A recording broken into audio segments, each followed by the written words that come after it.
오늘의 묵상 시간입니다. 오늘 본문의 말씀 고린도후서 13장 1절부터 13절의 말씀을 통해 오늘 우리에게 주신 하나님의 아버지의 마음 우리가 함께 살펴보기를 원합니다.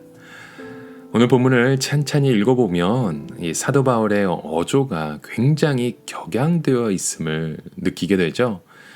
2절 하반절에 보게 되면 이렇게 말씀합니다.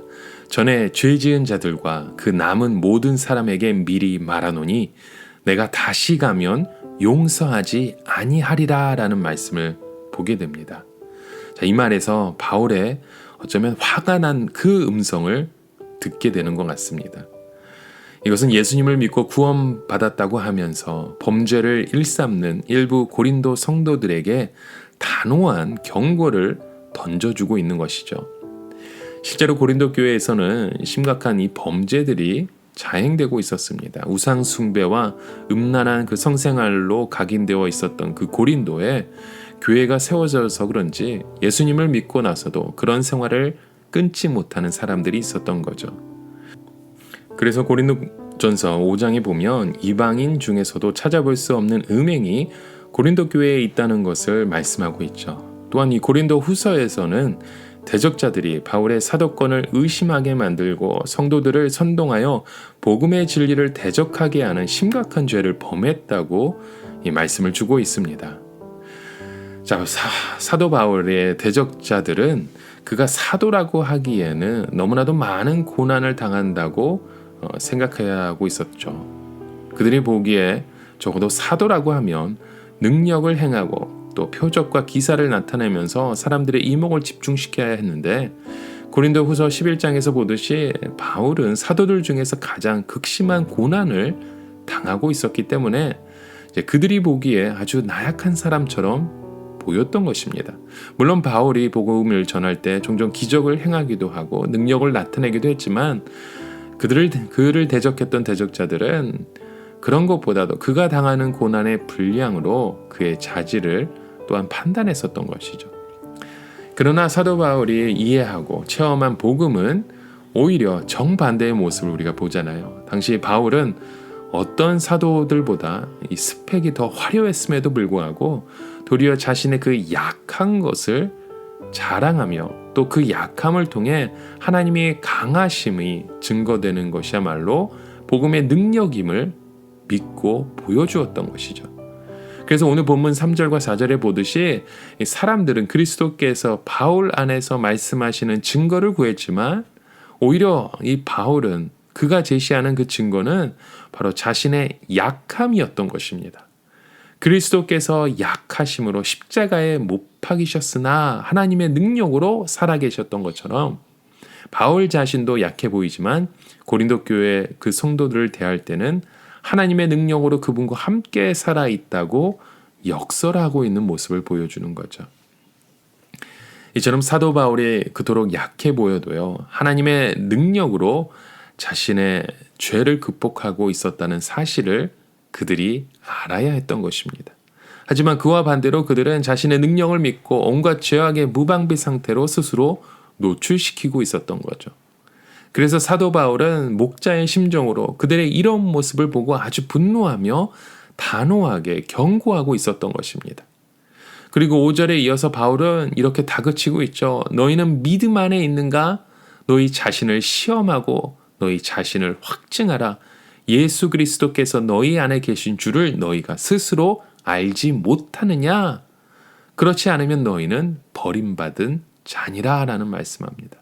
자, 이 구절은 이미 구원받은 고린도 교회 성도들에게 또 믿음이 있다고 자부하는 그들에게 사도가 들려주는 말씀입니다. 자신의 약함을 인정하지 않고 범죄를 일삼는 그들에게 바울은 그들의 믿음이 확증되기를 요청했던 것이죠. 그래서 그들이 과연 믿음 안에 있는지를 두고 자신들을 시험해 보라고, 그런 자신들을 복음 안에서 확증해 보라고 단호하게 말씀하고 있는 것입니다. 그리고 무엇보다도 예수 그리스도께서 그들 안에 계신 줄을 그들 스스로가 알고 있어야 한다고 역설하고 있는 거죠.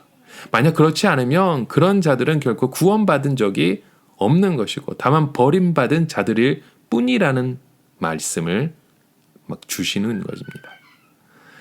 여러분, 오늘 이 말씀은 오늘 우리에게도 참 중요한 것 같습니다. 바울이 경고하는 그들과 같은 자들이 오늘 우리 안에서도, 오늘 우리의 모습을 통해서도 나타날 수 있기 때문입니다. 자기가 구원받았다고 자부하며 믿음이 있다고 하면서도 이런 죄악을 일삼는 모습이 오늘 우리의 모습 가운데 드러날 수 있기 때문이죠. 그래서 오늘 본문 7절에도 이렇게 말씀합니다. 악을 조금도 행하지 않게 하기를 구한다고 말씀한다는 것은 이 고린도 교회 성도들이 죄를 전혀 짓지 않는 상태가 되어야 한다는 뜻이 아니었죠. 오히려 자신의 그런 연약함 때문에 죄를 지어도 그 즉시 회개하고 돌이키면서 죄를 점점 짓지 않는 상태로 살라는 그런 간곡한 바울의 말씀이 담겨 있는 것입니다. 여러분, 오늘 우리도 우리 자신의 믿음을 돌아보며 우리의 모습을 다시 한번 점검해 보았으면 좋겠습니다. 우리가 예수님을 믿기 전과 또 예수님을 믿고 난 이후에 우리의 삶이 정말 다름을 보여주고 있으신지요? 자, 그렇다면 우리가 이런 믿음 안에 우리가 얼마나 서가고 있는지, 어떻게 또 시험해보고 어떻게 확증할 수 있는지 오늘 우리가 본문의 말씀을 통해서 그것을 보게 되죠. 자, 5절에 그 해답이 나와 있습니다. 예수 그리스도께서 너희 안에 계신 줄을 너희가 스스로 알지 못하느냐라 말씀하잖아요. 우리 안에 있는 믿음은요, 예수 그리스도를 향한 믿음이기 때문에 우리 안에 예수께서 살아계심을 전 인격적으로 느낄 수밖에 없는 것입니다. 그래서 바울은 지금 단순한 그 교리를 소개하는 것이 아니라 본인의 그 실제 체험을 생생하게 들려주고 있는 것이죠. 갈라디아서 2장 20절에 그가 고백한 것처럼 이제는 내가 사는 것이 아니요 오직 내 안에 그리스도께서 사시는 것이라는 그런 고백이 오늘 우리 가운데도 일어나야 된다는 거죠. 왜 그렇겠습니까? 어떻게 우리 안에 예수 그리스도께서 살아계신 줄을 느낄 수 있겠습니까? 그것은 저와 여러분이 영적으로 볼 때 이미 예수님과 함께 십자가에 못 박히고 예수님과 함께 부활했기 때문입니다. 이제는 나의 생명이 아니라 예수님의 생명이 내 안에 역사하고 있기 때문이죠. 그분이 내 안에 계신 줄을 그 생생하게 우리의 삶의 모습을 통해 느낄 수 있다는 거죠. 여러분, 예수님이 내 안에 계신 줄을 인식하는 성도는요, 그분의 죽으심과 부활을 우리의 삶의 모습을 통해 함께 살아내는 사람입니다. 즉, 이전에 지었던 자기 죄를 멀리하고 예수님을 믿기 전과는 확연히 다른 인생을 우리의 모습 가운데 오늘도 우리가 살아가야 된다는 거죠. 이처럼 예수님을 향한 이 믿음은요, 그분을 향한 나의 순종을 이끌어내기 때문에 이전과는 전혀 다른 내 모습이 하나님과 성도들 앞에서 입증될 수 있는 것입니다. 8절 말씀대로 이제 진리를 거스르지 않고 오직 진리의 말씀을 위하여 내가 약함에 처할지라도 다른 성도의 강함을 기뻐하는 삶을 살아낼 수 있다는 것이죠.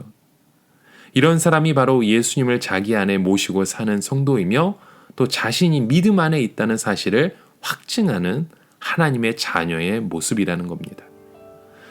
여러분, 오늘 우리의 삶 가운데 저와 여러분이 하나님 앞에서 우리의 자신을 다시금 말씀 안에 확증하시길 바랍니다. 예수 그리스도께서 우리 안에 계신다는 것을 확신함으로 우리가 믿음 안에 서 있다는 그 사실을 확증하는 오늘 우리의 삶의 하루가 되길 주님의 이름으로 축원합니다.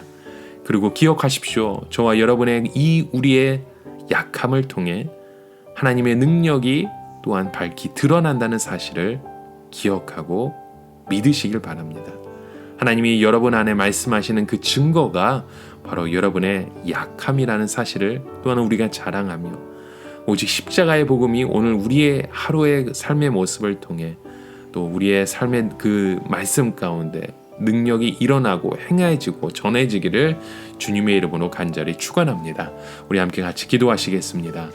하나님 아버지, 오늘도 우리의 삶의 모습을 통해 주님의 능력이, 주님의 말씀이 선포되길 원합니다. 하나님의 말씀 안에 순종하고 주의 말씀에 믿음을 확증하는 자녀로서 오늘도 하나님과 함께 동행할 수 있는 우리의 가정과 공동체와 우리의 자녀의 삶으로 주님 역사하여 주시옵소서. 이 모든 영광 우리 주님께 올려드리며 살아계신 예수 그리스도의 이름으로 간절히 기도드립니다. 아멘.